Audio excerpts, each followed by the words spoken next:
Does anybody know what time it is? Shanny time! That's right. Educating Shanny is proud to present Shanny, the diseased woman.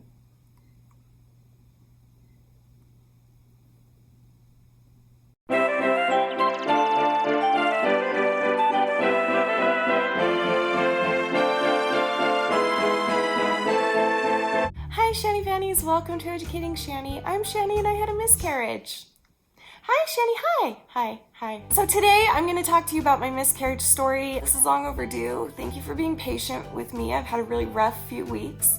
First of all, Danny went to Fiji for his job. He's in the film industry. For those of you who don't know, my husband Danny is in the film industry and he's amazing and he's really talented. He builds props, he helps on set, he helps build sets, he helps directors. He's a really awesome filmmaker man out there doing his job, and he's amazing at it. And they got to go to Fiji for 3 weeks.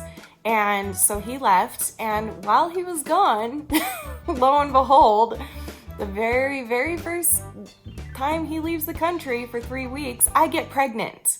I mean, I got pregnant before he left, clearly, but didn't find out till he was gone, and I had a miscarriage as well. I'm about to tell you the whole story of my miscarriage and how I've been coping and how I'm dealing with it since then.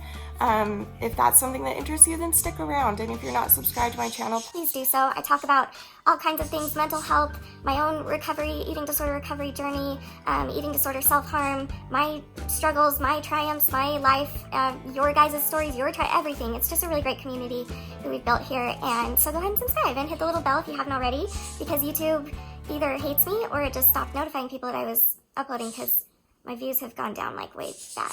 That's probably my fault. I'm not talking about the last month. The last month is my fault, even though it's kind of not my fault. I've kind of had a rough month, for those of you that didn't know. So basically, the end of April, beginning of May, I went to see my doctor for just a checkup, a medication checkup, all the things. And for some reason at that appointment, we started talking about the fact that a few years ago, one of my doctors that I had, a surgeon dude, I think, I was admitted to a hospital for 3 days, and they did a whole bunch of testing on me, and that's when they discovered that I had gastroparesis. And it was that same doctor that came in the room and said, hey, I was inside of you, I looked around, and due to your eating disorder, your endometriosis, especially your endometriosis, your eating disorder, the damage you've done to your body, and your other health issues, you have about a 1% chance of getting pregnant. And obviously that broke my heart, because if you know me, you know that as a little girl, that's all I ever wanted, was to be a mom. So it really kind of broke my heart. And since then, over the past few years, I've kind of just started accepting it and started just like going a different way with my life, and trying to find a different sort of something that will fill that void that I was convinced that I would never have again. However, somewhere deep down in me, there was that little girl inside that was like, hey, but 1% is something. So for some reason that got brought up. I don't know if we were talking about gastroparesis. I don't remember how it got brought up, but it got brought up, and it wasn't planned to be brought up or anything like that. And then the very next day, I was going to the bathroom, and as I stood up from the toilet, I gushed blood everywhere.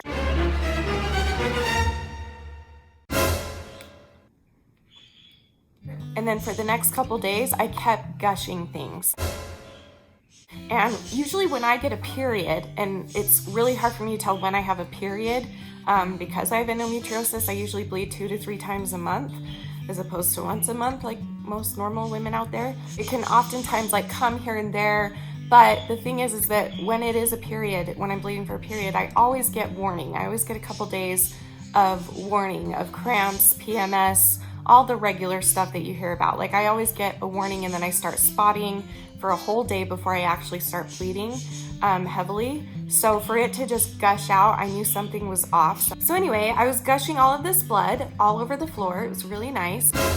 And it had clots in it, and it had little like pieces of like tissue looking type stuff in it. And I just remember thinking, that's so weird. And then for the next 2 days, it just kept gushing. After I think 2 or 3 days of the gushing and the blood and everything, I started to get worried because it just didn't feel like a normal period. I was having a different type of a pain. It was a different type of pain than period pain. So I kind of just started to get like curious and wondering if there's any way it could be possible that I was pregnant and that I was maybe having a miscarriage. And I thought back and I thought, oh, it is possible. So I took a pregnancy test and it was negative. And so I thought, okay, then maybe this is my endometriosis. I've been meaning to get the surgery that I need forever. I've been putting it off for some reason, but I'm just gonna have to call and do it. I am talking. Excuse me. Anyway, so I thought, okay, I've been needing to get my endometriosis surgery for a while, so maybe that's where this is coming from. Maybe this is some sort of weird bleeding. But in my mind, I'm telling you, in my soul, I knew that something was off. I knew that my body was off. I knew that something else was happening. But I had taken the test and it was negative. And they say that when you miscarriage, the HCG, which is how they detect if you're pregnant, is still in your system for a while after you miscarry. Some women, it goes away in a week. Some women, it's 2 weeks to 3 months after. I've heard all kinds of stories from women these past few weeks that have shared this with me. And thank you for that, by the way. It's really helped me a lot to know that I'm not alone here. Man, I'm anxious. I can't stop I hate talking about, I don't want to talk about this. Okay, let's get on with it. So after I took that test, the next day I stopped bleeding completely. Like not even spotting, not even discharge was coming out. Like it was completely and totally stopped. And I was like, that is so weird. That is so bizarre. So I'm like, okay, well, let's just let it go. And then 2 days after that, of no bleeding, the gushing came back again. And then more gushing happened. And then more gushing happened. And then I started gushing more, less blood, but more tissue and more little floaty. I don't even know what it was in there. Just all kinds of these, just a weird consistency of blood and liquid. I don't even know how to explain it. And the pain was still there. The pain started getting worse. And I'm like, what the heck is going on? So I knew that I had been really, I'm severely anemic, and I had to get a blood transfusion a year ago, 2 years ago. I forget. I think it was a year ago. I thought to myself, because my friend Kayla was like, because I told her how sick I was feeling. I told her I'm feeling so dizzy, so nauseous. I'm leaking and bleeding all kinds of heavy blood and weird stuff. And I think my endometriosis might be out of control is what I told her. And I don't know what's going on. Why am I feeling this sick? And she's like, well, maybe it's time for you to get another blood transfusion. And I was like, oh, yeah. That makes total sense, because the last time I had a blood transfusion, I thought I was pregnant because of the symptoms. The symptoms matched up with a pregnancy or a miscarriage symptoms. So I was like, oh, that's probably all it is. So I'm like, okay, great. So I made an appointment with my doctor on a Friday.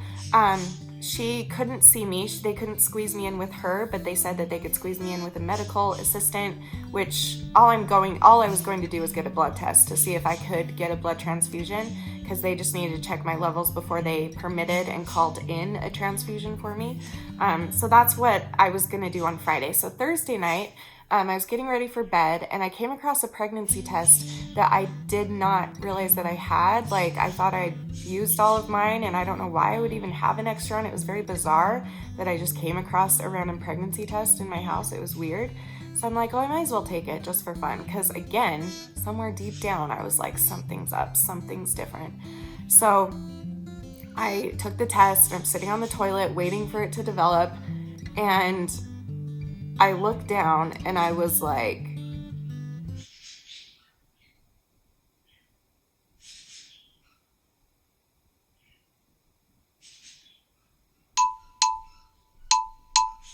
what is that? I was like, okay, here's the thing. So the test was one of those tests where it's like, if you see one line, you're not pregnant. If you see two lines, you're pregnant. And I saw a faint second line. And I know from experience with watching my sisters, my mom, Colleen even, Jessica Ballinger, other people on YouTube, other people that have told me their stories, other friends, that if you even see a faint line, that means you're pregnant, because you cannot get a false positive on home pregnancy tests. You can only get a false negative. So I was like, okay, maybe I'm seeing things, because this has happened before. There was a time where I was convinced I was pregnant, And so I took a test and I saw a faint line, and I showed it to Danny and I said, tell me you do not see this faint line. And he said, babe, there's nothing there. And I was like, you're wrong. But obviously he was right. So this time I saw the line, the faint line, and I was like, am I seeing things again? Am I freaking out? What's happening? So Danny, who again is in Fiji, I FaceTimed him and I said, I need you to look at something for me. And he's like, okay. So I was like, I'm going to send you a picture of this test and I want you to tell me if you see a second line. So I sent him the photo and I sent him a video of it, and he FaceTimed me back, and I pick up the FaceTime and this was what I saw. And then he goes, holy sh**, what do we do? I was like, I don't know what we do. What do we do? I don't know. We weren't planning for this. We didn't know this would actually happen someday. Like, it was so bizarre. Like, it was so, for both of us, we were like in shock. Like, is this for real? Is this happening? So I was like, okay, well, good thing I'm going to the doctor tomorrow. I can have them do a test and see if I'm miscarrying or if I am actually pregnant. And I had like probably, I don't know, 16 hours, I believe, since I took that test until I would go and see my doctor, which meant that I had 16 hours of thinking that either I was pregnant and still pregnant or that I had had a miscarriage. And so obviously for the next 16 hours, I kind of I went into a different, it is so bizarre. Like, my sisters have told me this so many times, when you have kids, you automatically go into mommy mode and you protect them no matter what. So like for those next 16 hours, because I was like, what if I'm actually still pregnant? For those next 16 hours, all I thought about was no behaviors. Nope, you're not going to binge and purge tonight. Nope, you're going to eat a meal. You're going to keep it down. The baby needs the nutrition. You need to take care of yourself. You need to go to the doctor tomorrow and figure out what else is wrong with your body so you can healthily carry this baby. Like, I immediately went into mommy mode. It was crazy that, like, for those 16 hours where I thought I could be still pregnant, that I turned. So, like, a lot of lessons were learned, and we'll get into that at the end. Anyway, so the next day I went to the doctor. I really wish I would have done my research before I went to the doctor, but I didn't. So I go to the doctor and I told the nurse, you know, she checked my blood for the blood transfusion, and then I told her, I said, can you please do a pregnancy test? And she said, yeah, go ahead and do it.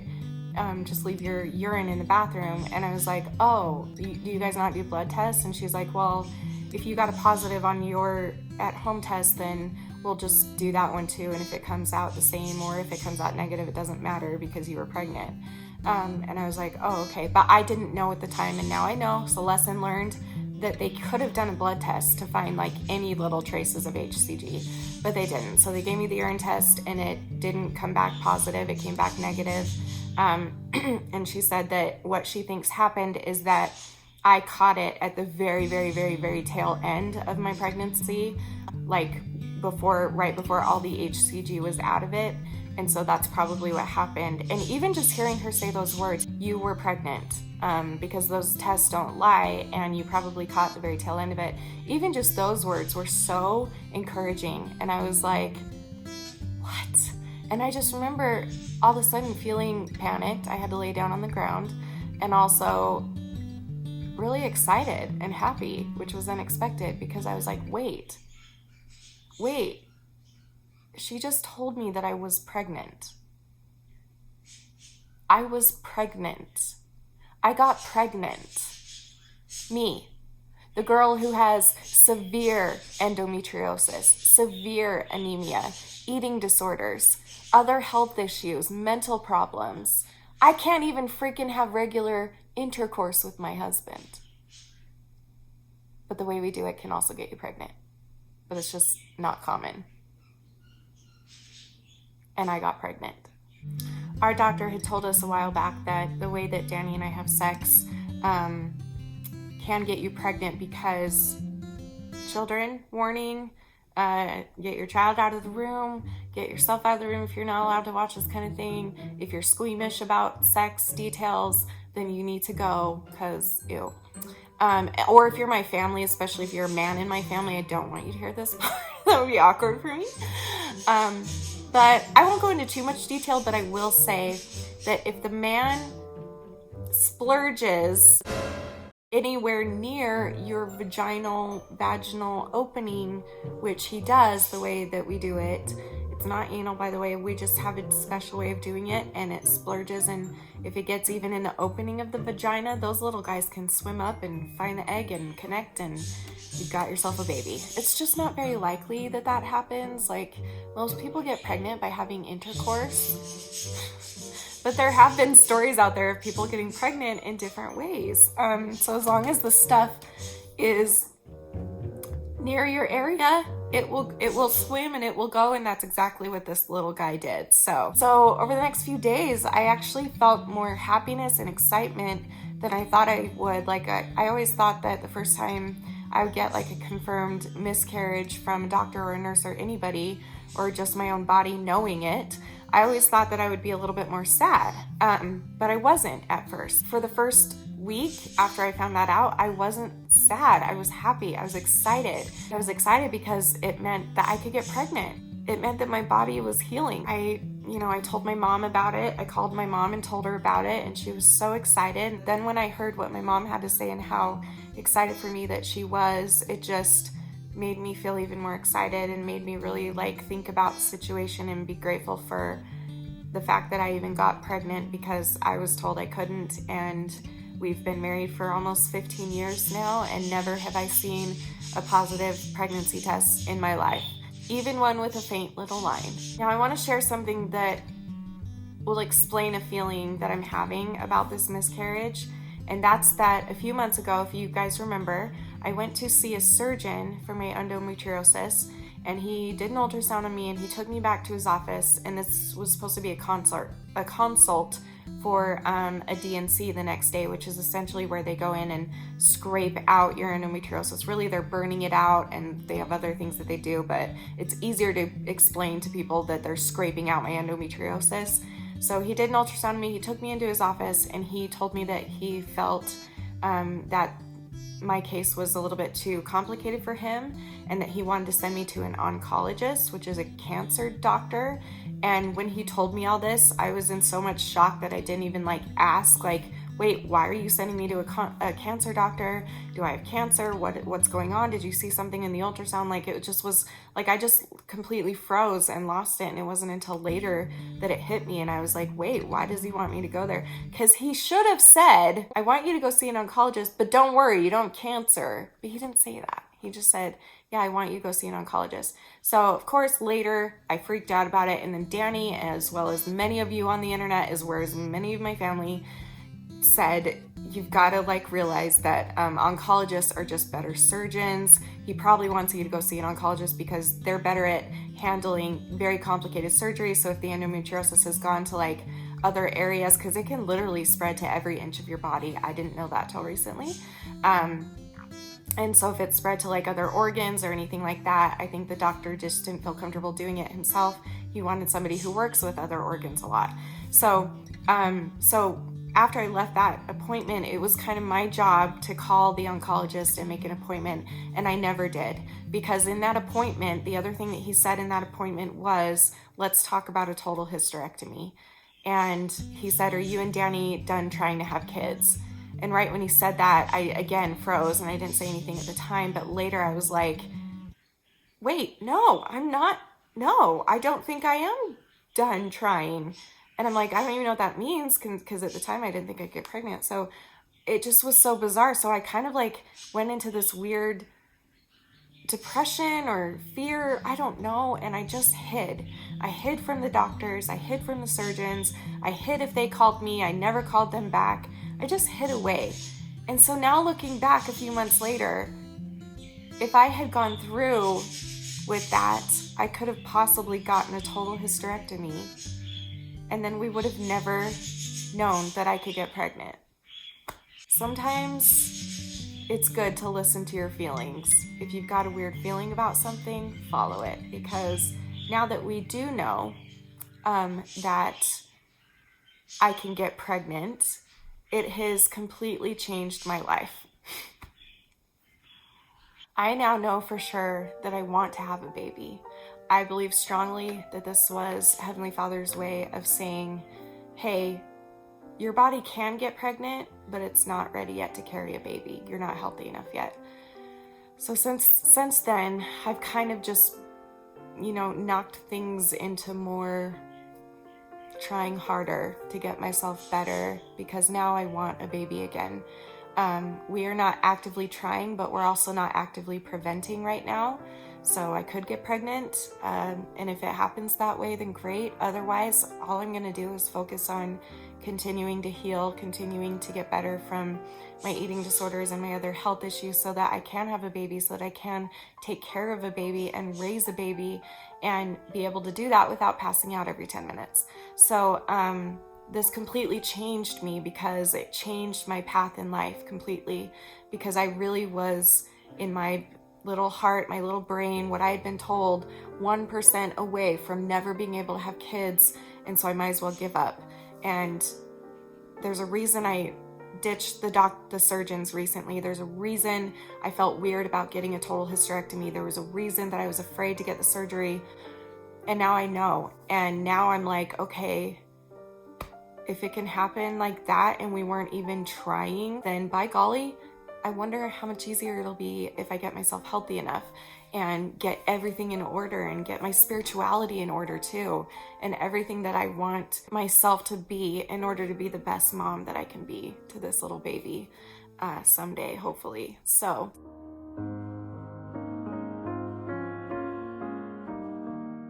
up until about a week ago, I started getting sad, and I did something really stupid. I was feeling sad and I couldn't cry and I couldn't let it out. And so I very stupidly went off my medication, my Prozac, and because I just wanted to feel. I wanted to feel anything. I wanted to cry. I wanted to mourn. I wanted to grieve. I wanted to get it over with, because I knew it was coming. I knew it was deep down in there, that even though I didn't know about this baby before we lost it, for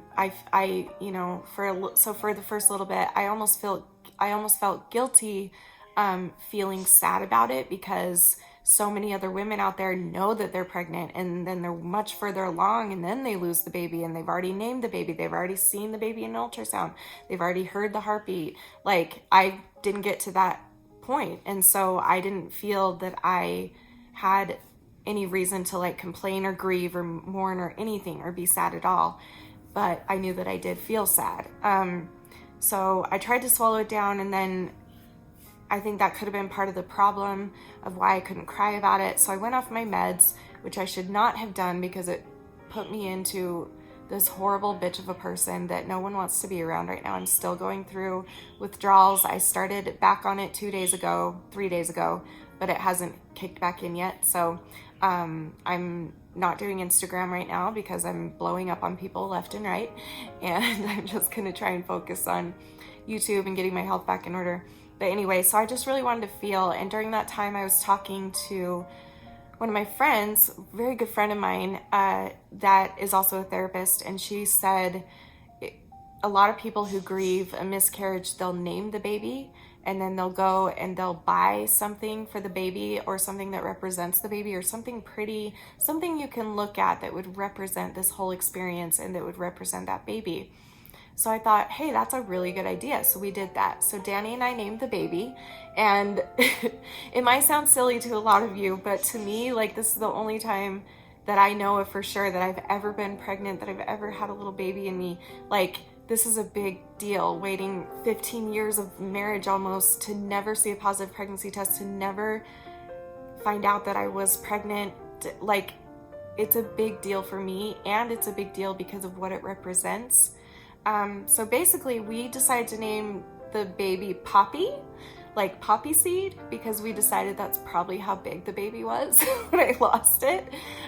So we named it Poppy. We don't know if it was a boy or a girl. And I went and I looked all around for something really, just a cute little trinket that I thought would remind me of this experience, something that I could look at to keep going on the days where I want to give up trying to get myself healthy enough to have a baby. So this is what I found. This cute little crystal bear, which I thought was so sweet. We got it at Hobby Lobby. It's just a glass little beautiful bear.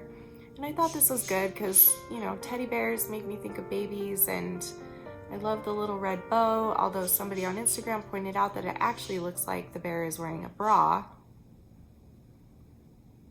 Leave it to Shanny to pick out the most inappropriate teddy bear crystal thing. So I keep this where I can see it every day, and it reminds me of the fact that I even got pregnant. It reminds me of the fact that I can get pregnant again, and it reminds me to keep fighting and to keep going, and that is exactly what I intend on doing. So I will tell you that honestly, the last 2 days, I've started to actually feel actual letting it out tears and sadness. The first tears that came for a really stupid reason. This often comes when you push down feelings. You'll like explode over one little stupid thing, but really it's about something deeper. That's kind of what happened here. It was either yesterday or the day before. Danny brought home some French fries. He picked up dinner and he brought home the French fries. And I came into the kitchen and he had taken out my share of the French fries and put it on a plate for me. And I snapped at him. And I said, "Why do you always do that?" And he was like, "Do what?" I was like, "Why do you always put the food out on the plate when I'm not ready to eat it yet? I'm not ready to eat it for like another half an hour. Like, keep it in the bag so it stays warm. Why would you do that?" He's like, I'm sorry. And then I just started bawling my eyes out, and he just held me and laughed at me so hard. He was like, all it took was a little bit of French fries to get you to finally freaking cry. I just cried in his arms, and isn't that so, like, that's not me at all. And also just to kind of freak out about French fries, like it had nothing to do with the French fries. It was just finally my sadness coming out and my anxiety and all the things. So I know I still have a long way to go. My body is not cooperating. I guess I should tell you that real quick. My body's not doing too well right now.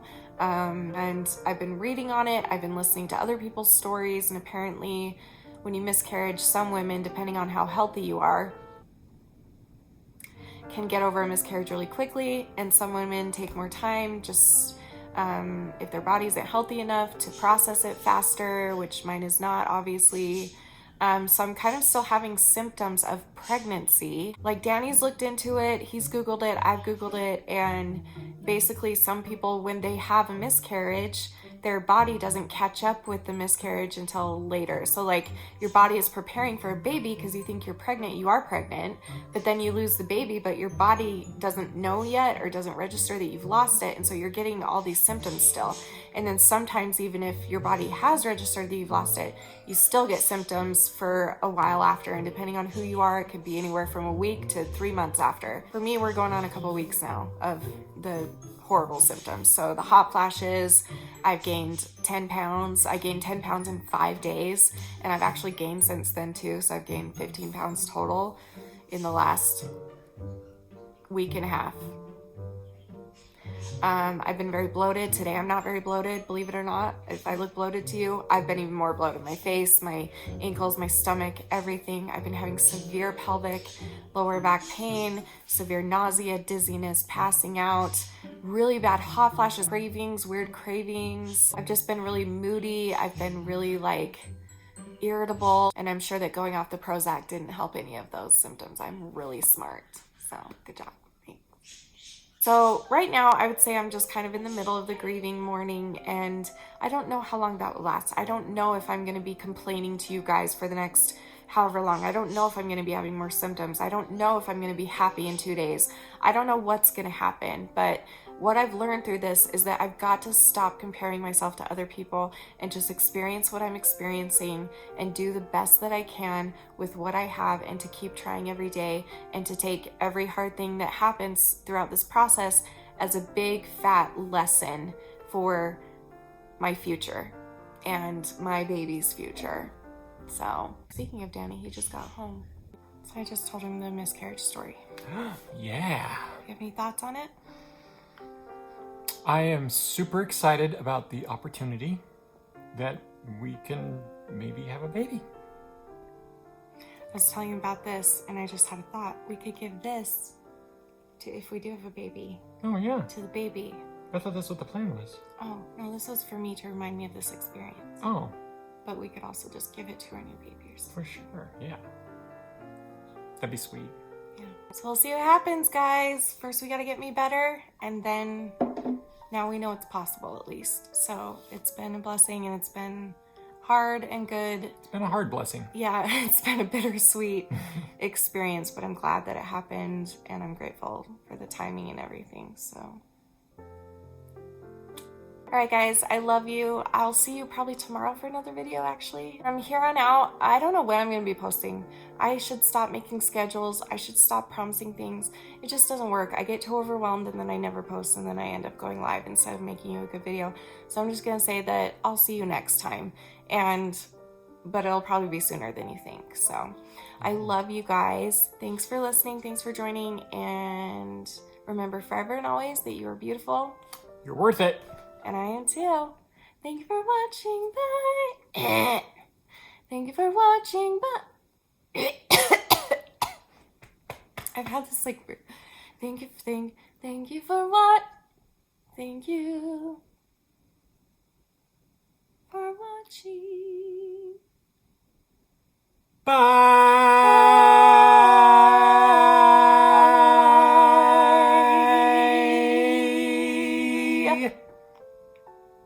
That's pretty good.